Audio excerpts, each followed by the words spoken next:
The Stealth Archer in Oblivion Remastered is somehow more powerful than the one in Skyrim. Bethesda even added new bugs to make it even better. For example, if I fire an arrow in stealth mode then quickly swap to my dagger, we'll then get 8 times sneak attack damage, which is normally only possible in melee range. Even these goblin warlords who have the most health in the entire game can be killed in one hit at level 1. Oh dearie me, a melee enemy has detected us. Let me just run backwards at a faster base speed so it can't hit us. And if you think that's still a problem, don't worry. We can just become completely invisible, so nobody knows where the sneak attacks are coming from. Welcome to the ultimate stealth archer build for Oblivion Remastered. Here's how to get the best start at level 1 and level up efficiently as you play the game. But even if you already made your character, don't worry. You can still follow along with all the tips and tricks in this video, including some optional exploits that will turn you into a god with unlimited enchanted arrows, and it's really up to you how far you take this build before the game becomes too easy and broken. Whatever you think is fun. But starting out, what is the best race for a sneaky stealth archer?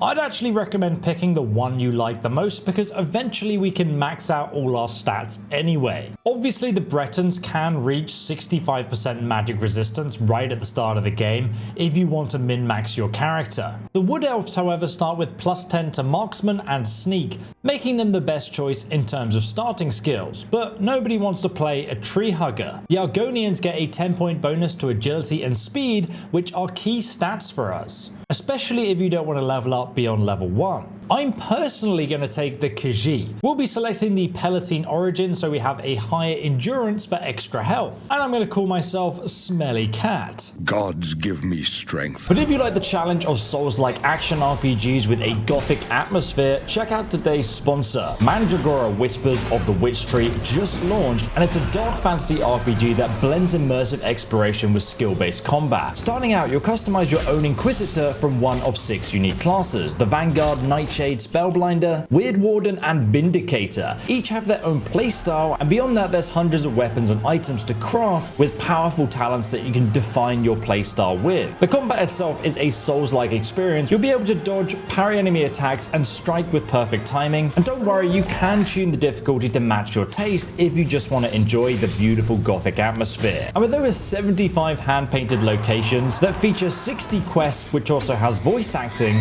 the world is non-linear and interconnected, rewarding exploration with secret hidden treasures as you explore the world. You can check out Mandragora on PS5, Xbox Series XS, and PC from the link below in the description for yourself. After making your character in Oblivion Remastered, stop. Stay where you are, because we can actually get level 100 sneak before even starting the game. You see, the game only begins once we approach the cell door, which triggers the dialogue. But what if we never approach the door? If we enter sneak mode and then push the forward button or analog stick, so you're walking into this wall by the table here, it visually will look like you're just staring at a wall. It won't look like you're walking at all. But you'll notice that your sneak skill is actually increasing. So if we tape down our forward button and come back in a couple of hours, we will reach level 100 sneak before even leaving the tutorial, just by staring at a wall. And don't worry, there's a much faster way of leveling up your sneak actively, and I'll leave my other guide on how to do that in the description. And also you can do it after the tutorial. But as we level up our sneak to level 100, we unlock new perks.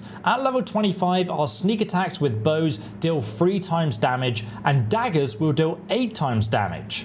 At level 50, the weight of our boots no longer affects detection. At level 75, we get no penalty for running while sneaking. And finally, at level 100, we just ignore the enemy's armor rating with our stealth attacks. Very useful for a stealth archer. But now we can approach the gate and actually start the prologue.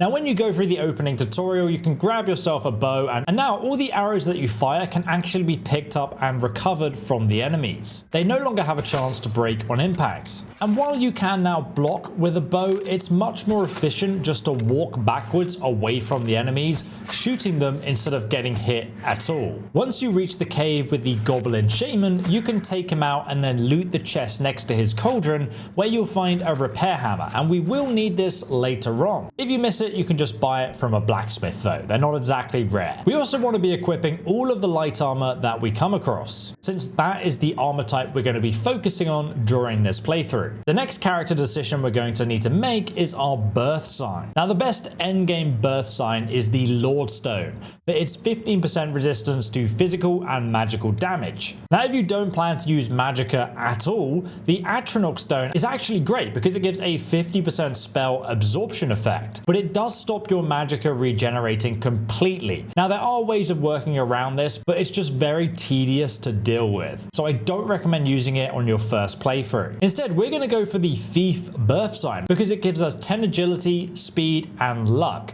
And having 10 points of extra luck early is the best early game stat boost you can get, because normally each time you level up the luck attribute, it takes 4 points to level up once, compared to every other attribute. As for what luck actually does, it boosts the rest of your attributes slightly for every point you have over 50. Now later on in the game when you're max level, it doesn't actually matter as much, but early on this is super helpful. After playing through more of the prologue and almost assassinating the Emperor ourselves, we will then create a custom class called the Stealth Archer. I'm guessing you're an experienced thief. Am I right? And we're going to be picking the Stealth specialization for a boost to all of our stealth skills, including Marksman. Our two special attributes will be Agility, which boosts our stealth and bow damage, and Luck for the same reasons that I mentioned earlier. Next, we need to go over our major skills in order of importance. And remember, these are only starting points. Leveling up all your skills is not hard to do in Oblivion Remastered. Obviously, we're going to need Marksman for archery,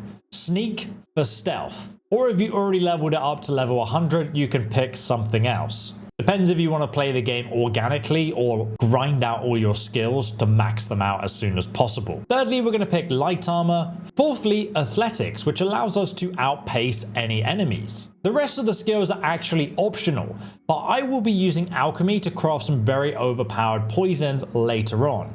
You can also use restoration for healing if you want to make use of your magicka bar. Acrobatics is very tedious to level, so I'm going to grab that here as well. And jumping high up onto big rocks or areas in dungeons does allow us to shoot down enemies from above without them actually being able to attack us. But it's definitely not a priority, you could skip this skill. And then finally, I would recommend not picking security because you don't need it. And I have already made a video linked below on how to level up your security to level 100 in just a few minutes. And then I also explain why you shouldn't do it and how you can get a skeleton key and also use magical alteration spells to open locks instead. You see, opening locks with spells doesn't actually count as a crime. Alternatively, you can use mercantile so you can sell fenced goods for more money. Now we have created the base of our character and we can leave the Imperial Sewer and use a very powerful exploit to get 8 times sneak attack damage with a bow. To do this, we need to hotkey our dagger and our bow from our inventory. And then once we sneak attack an enemy, as soon as that arrow leaves your bow, you're going to hotkey swap to your dagger. It will then count as you sneak attacking them with a dagger, but it actually uses your bow's damage and times it by 8.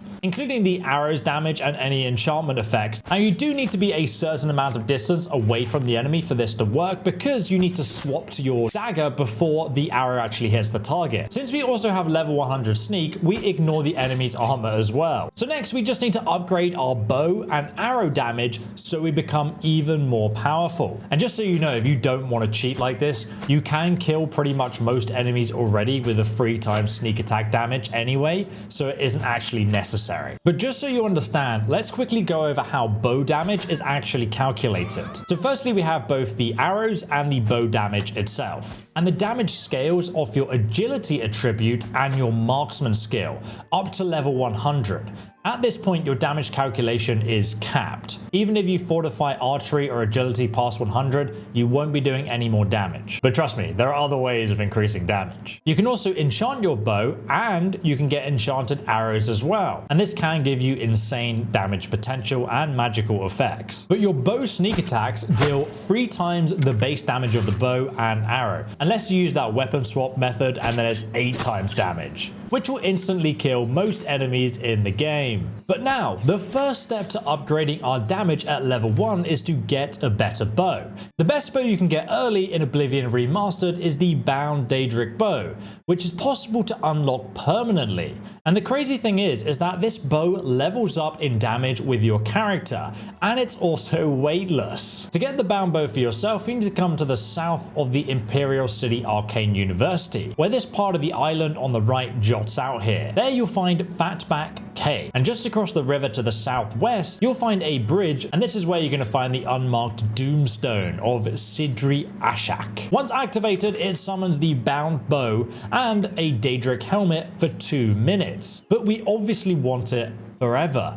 So to unlock it forever, we must fire a few arrows from the Bound Bow, and that's going to damage the bow slightly. And then we can see that the bow has 99 health left, which means we can now use a repair hammer to repair it. So if we click on our repair hammer and repair the Bound Bow, we can now unlock the option to drop it on the floor, which normally shouldn't be possible. But if we drop it on the floor and then wait an hour for the Doomstone effect to actually wear off, it will make the sound of the Bound Bow disappearing, but really it's still on the floor. And now if we pick it up off the ground, we can keep it forever. And currently at level 1 with our 65 agility and 35 marksmanship skill, the bow does 9 damage. But at level 100 marksmanship and agility, the bow will deal 21 damage. Now this isn't as much as an actual Daedric bow, but you would need to level up to level 20 in order to get that. And just so you know, if you wait another day, you can reactivate the Doomstone and get multiple Bound Bows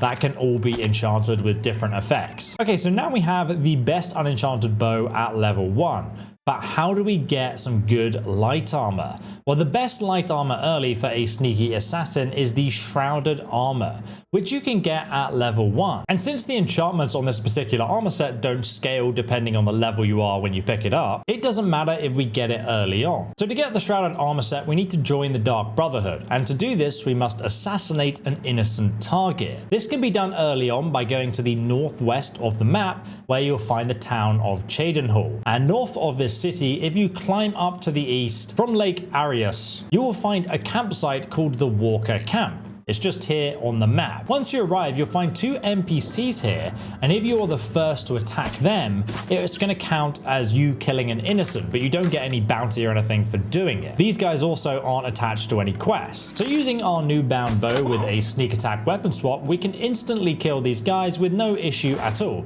In fact, we don't even need to use the exploit, you can just sneak attack them normally. Once they're dead, it will say that your killing has been observed by unknown forces. And now we can either rent a room or we can sleep in this nearby campsite bed, and we'll be visited by Lucien Lahance of the Dark Brotherhood. And if you did max out your sneak earlier, sleeping in this bed will level up your character to level 2. But just so you know, I talk about what attributes to level up first later on in the video. It's all timestamped below. But now Lucien will give us the unique Blade of Woe. This is another weightless weapon that we can use with our weapon swap exploit, which means we can get rid of that heavy iron dagger. And now we must complete the quest that he just gave us, a knife in the dark. This requires us to visit the Inn of Ill Omen, south of the Imperial City. Just here on the road, it's now marked on our map in fact. Once we arrive, we can assassinate Rufio, who resides in the inn's basement.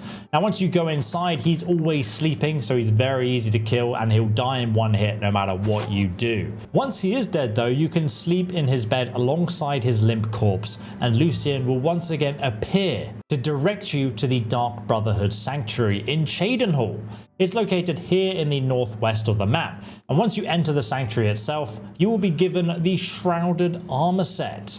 This armor set has a hood and a body. It's a 2-part set, and the total armor value scales off your light armor skill level, which again, if you want to level up your light armor skill as fast as possible, there is a video guide on how to do that below very easily. In fact, you can do it while being AFK. Great thing about Oblivion is you don't need to play the game. It just plays itself and then you enjoy the fun rewards. But most importantly, the armor provides a bonus of 10 points to your sneak, illusion, acrobatics, blade, and marksman skills. which at this point in the game is going to boost our damage. And the armor set just looks cool. If you also go into the Dark Brotherhood itself and speak with the Khajiit trader, you can get yourself the Eye of Sithis. This amulet casts Detect Life permanently for 30 feet around you, so you can see all the nearby enemies and plan your attacks easier. It also means you'll never be caught off guard, not in stealth mode. He also sells poisons that can be applied to your arrows for even more damage. I mean, this build won't need it, but if you do use poisons as well and even custom potions, you can get ludicrous damage. But you'll need to subscribe for the future video on that. And a word of warning, the rest of the Dark Brotherhood quests have rewards that are leveled items. So if you do those quests at level 1, you'll get the weakest version of all the quest rewards. So instead, I recommend waiting until you're level 30, and then you'll get the most powerful versions of each quest reward. But if you do want an Enchanted Bow, here's one that you can get at level 1 that's actually the best bow in terms of damage in the entire game. This is how to get the best Enchanted Bow at level 1 in Oblivion Remastered. It's in the very northeast of the map, and it's part of an unmarked quest. Go north from Chaden Hall and northeast from the Walker camp that you found earlier. It will require you to climb up this steep mountain all the way to the top, where you'll find Dive Rock, which is located just here on the map. And you can actually climb up this vertical mountain. There is like a steep, snowy, dirty path that you'll find, and you can just follow that all the way to the top. Once you arrive at the summit though, you'll find an abandoned campsite at the Dive Rock marker, with a journal describing a hideous creature known as the Underfrightkeit. Funnily enough, the book actually references the player's character from Morrowind as well, which is pretty cool. And the horror of Dive Rock can be found just over the peak of the mountain, back down the way you came to the east. If you look over the cliff here, you can see a partially invisible snow troll in the distance. And as a stealth archer, you can aim high above the beast and bring it down without it even getting close enough to aggro and attack you. This makes the bow especially easy with archery.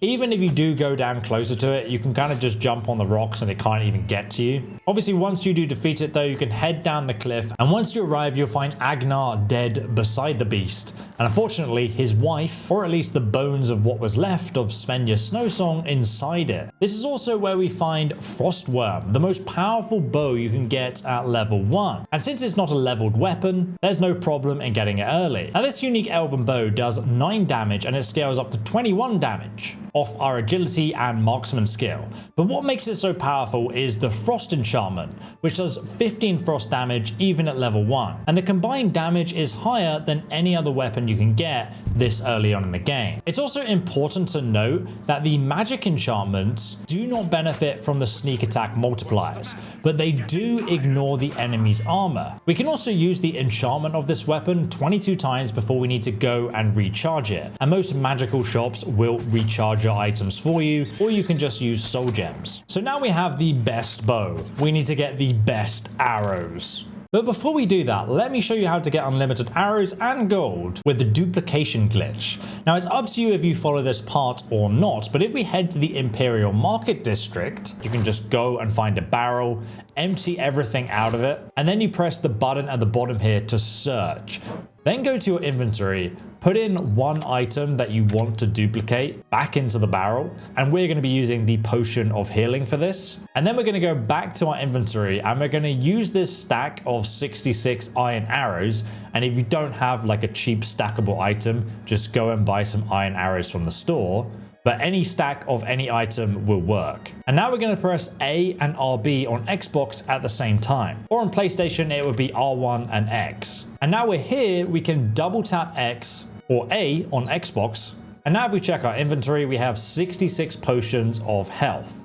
We can now do this same thing again, just put one health potion back in, then duplicate it again with the arrows, and we get another 66 health potions. So in total, we have 131 health potions of healing. And this works with any item or armor in the game, essentially also giving you unlimited gold because you can just go ahead and sell everything. Now we've duplicated a bunch of health potions, and if we just go to the local general store, we can sell them. She has a limit of 600 gold, but we can just sell her 10 potions at a time repeatedly. As long as it's under 600 gold, she won't run out of money. And we can make this money-making method even faster if we drop some arrows. Then we can use the duplication method on our unique frostworm bow. Now we have 30 of them. If we then head across the road to a fighting chance, we can see that this merchant has 1,200 gold. And so we can sell her 4 bows at a time for even faster gold. We can also keep a few copies of the unique bow for ourselves, and that saves us having to recharge it. Also, selling multiple items that are expensive to the merchants will level up your mercantile skill very quickly. And again, you don't need to exploit this method if you don't want to. Next, we need to get the best arrows in the game. And to do this, we need to fast travel to Anvil, to the southwest corner of the map. Specifically, we're going to be starting from the Castle Anvil, where we will find a new player home, which was included in Oblivion Remastered. I mean, it was a DLC in the original game, but now it's in the game for free. And it's called the Thieves' Den. It's actually pretty damn cool, so I'm going to go over everything you can get for it and what it does. Around the other side of the island of the Castle Anvil, you will find Dunbarrow Cove, a smuggler's den hidden at the water's edge just here. Once you go inside, you're going to start a mini quest to clear out all the skeletons inside before you can turn it into your base of operations. And as far as thief roleplay goes, this is the perfect home. So clear out all the skeletons and the captain's quarters, which will be very easy with your current setup. And once you're finished, you'll need to exit and then go to Anvil Lighthouse. From there, we can then see a ship in the port, or the harbour, which is now marked by a quest icon on our map. And once you go inside that ship, you'll find Dahlia, who is going to give us the upgrades for the Thief's Den. Now, the first thing we need to do is buy the Fletcher for 1,000 gold. This adds a Bosma archer who sells enchanted arrows leveled to your character. However, we have enough gold to buy everything. So we're just going to buy everything here and then I'll go over it. After buying everything, if we go back inside Smuggler's Cove, you can find the wood elf archer named Meliwin. And as you can see, she sells the arrows of stumbling. This is a enchanted arrow that paralyzes the target on hit, only for a couple of seconds. But that's all you need, because if you paralyze anyone in Oblivion, they will fall over and then they'll have to slowly get back up again before they can actually do anything. And now you can duplicate them, and then every single enemy you hit will become paralyzed, and you can continue to shoot them from stealth until they die. Kind of broken. Or if you do get detected and you're outnumbered, you can just shoot multiple enemies with them and they'll all be on the floor. It will make the hardest difficulty in the game pretty damn easy. But we can get those from level 1. And then, depending on your character's level, she'll actually sell you the best enchanted arrows in the entire game. After reaching level 11, archery stores in general can stock the strongest arrow, the Elven Arrow of the North Winds, which deals 60 frost damage in a 10-foot radius around its target. That's a lot of damage. And then at level 14, the Glass Arrow of Immolation will start appearing, which deals 65 fire damage in 10 foot around the target. And then again at level 18, you can get the Ebony Arrow of Storm Strike, which deals 40 shock damage in a 10-foot radius for 2 seconds. So that's 80 shock damage in total. And all of these arrows can be duplicated for infinite amounts of them. And considering we can also enchant our bow on top of this, the damage potential is insane. But before you level up, wait. Let's go back to the Thieves' Den, because the gold supplier upgrade for 1,000 gold, which we brought earlier, unlocks Jack Silver, who's located beneath the deck of the Black Flag broken pirate ship thing that's somehow in this really tiny cave. So if you go inside and go through the trapdoor to the basement, you'll find him here. He sells lots and lots of lockpicks, rare leveled weapons and armor, but also at level 1 he sells useful potions like the strong potion of invisibility for 30 seconds. And again, these can be hotkey duplicated and you can use them for infinite invisibility, but it's nowhere near as good as 100% Chameleon, which I'll show you how to get later in the video. What's absolutely crazy though is that you can find 2 glass arrows right next to where he's standing at level 1. They're just here on the floor, and this is the 4th best arrow in the game. And of course, we can duplicate them as well. Now, the damage the glass arrows do is based on our agility and marksman skill.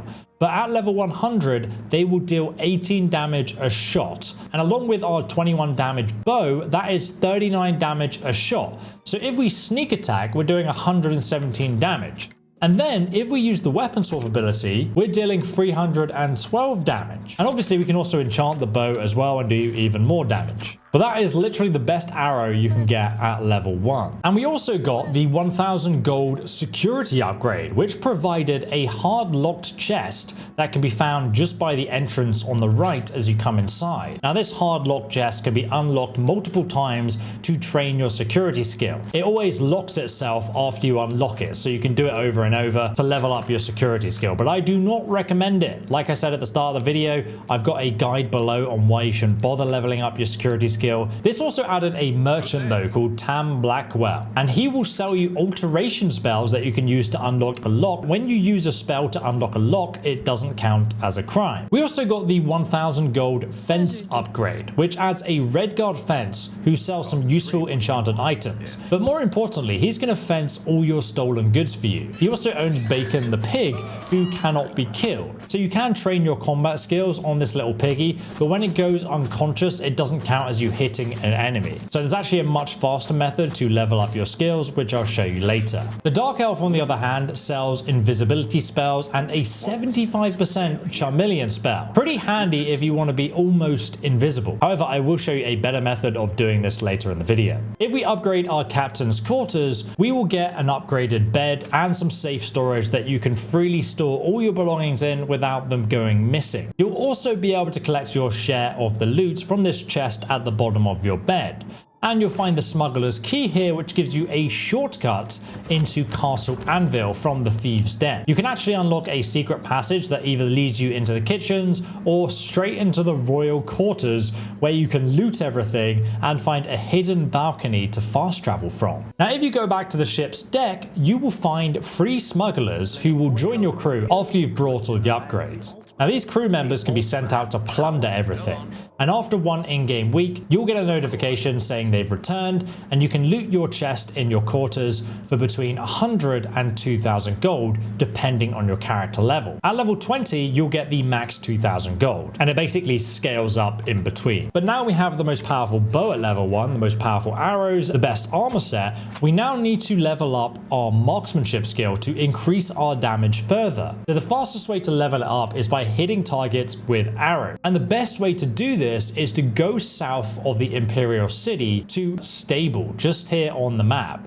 Once you arrive, you can actually swim to the east across the Nibbon Bay, past Fort Grief, and down the Silverfish River just here on the map until you eventually reach the Shrine of Pereide. It's located just here on the map, and the shrine has a bunch of dirty Daedra worshippers that are frozen in time. It's part of the quest. But you can come here and you can just train all of your combat skills on them. The only annoying thing is that they move when you hit them with your bow and arrow. So when you're leveling the marksmanship skill, you're going to want to pepper the arrows towards the statue of Pereide. Once he hits the base of the statue, you can then fire him up against the wall to force him to stay there. At this point, you can just use an auto clicker and go AFK and level up your archery skill.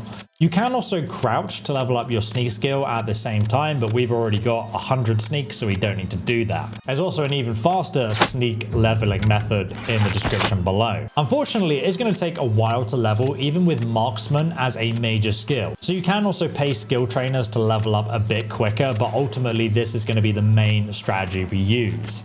Eventually, you will reach level 100 archery skill. At that point, you would have unlocked the following perk. You no longer consume stamina while drawing a bow. You can zoom into your targets for easy sneak attacks by holding block once you have an arrow drawn. The arrows now have a 25% chance to paralyze the target on hit, which is insanely helpful as a stealth archer, since you can pepper sneak attacks into down targets who cannot attack back or search for you. Also, our glass arrows now deal 16 damage, and both the bound bow and frostworm deal deal 18 damage. But if we want to deal even more damage, we can use alchemy or we can level up our character. But now, as an example, if I spawn in a level 20 warlord, which has 540 health plus 30 times your character's level, which is 2, so that's a total of 600 health, we can actually instantly kill this enemy with the 8 times sneak attack damage. Obviously at level 1 these enemies would never spawn in, so you'll never come across them. But next, to boost our character's damage even further, we're going to start leveling up our character. The problem with leveling in Oblivion Remastered is that it also makes the enemies around you stronger. So ideally, if you want to remain strong, you want to min-max your character for damage, speed, and survivability. Each time we level up, we should be maxing out our agility first, since this is going to increase the damage we deal with bows and our arrows. It also makes those skills faster to level up too. Secondly, we will want to boost our speed until it's over 70. This, alongside athletics, is going to allow us to outrun every enemy in the game and also dodge left and right from spells. And then you can pretty much walk backwards and fire arrows at them, or in small dungeons, you can jump around and kite them forever. Finally though, we can start boosting our endurance for survivability. How much you invest in this depends on the difficulty you play at. We're just playing on normal at the moment, but if you are playing on the hardest difficulty, it's actually also recommended that you level strength as well, just so if you do get hit, you don't get one shot. It's also possible to boost up our luck alongside strength for carry weight and extra health, or we can level our willpower for extra fatigue or stamina. And I'd recommend you level up until level 11. Once you reach level 11, we can become 100% invisible using Chameleon. Now, unlike the unlimited invisibility potions we were using earlier, the 100% Chameleon invisibility effect is not cancelled when you take an action like attacking or stealth hitting someone. This means that you can just run around the game sneak attacking enemies without them ever detecting us. It is very silly and not really that fun after a few hours, but it can be done, and this is how you do it. First, we must head to Kvatch, which is just here on the map west of the Imperial City. Outside the castle of Kvatch, you're going to find an Oblivion Gate, the first one in the game. If you enter the Gate of Oblivion and battle through the Deadlands, you can climb the Great Tower until you eventually reach the Sigil Stone Chamber. Now, before you pick up the Sigil Stone, make sure you save the game, because when you pick it up, the game will randomly assign a Sigil Stone from a leveled list of possible options. And each Sigil Stone is going to have 2 random enchantments on it. One of the effects can be applied to a weapon, the other effect can be applied to your armor. It's your choice. But we are specifically looking for the Chameleon effect, which can be applied to our armor set. So every time we pick up the Sigil Stone, if the Chameleon effect doesn't appear, we're going to reload our last save and then do it again and again and again. And this next part is very important because our character is level 11. So that means we're going to get a more powerful version of a Sigil Stone with a more powerful enchantment. And the Chameleon one gives 20% Chameleon on self. So after we get it, we now need to do this again for a total of 5 Oblivion Gates. So we have 5 Chameleon Sigil Stone effects